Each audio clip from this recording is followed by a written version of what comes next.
Kailangan ko lang po, Kapitana, ng 2 puntos. Okay? Kung sino mananalo. Kung sino mananalo. Okay?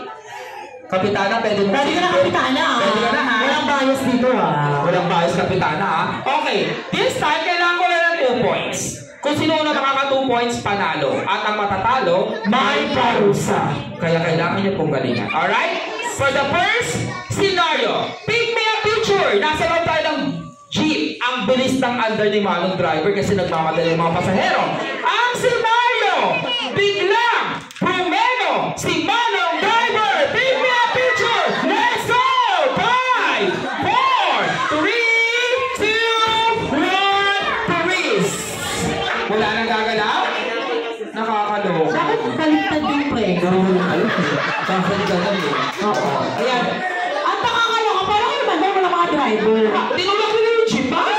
Diba? Dahil dyan, Kapitana, ikaw ang uhusga.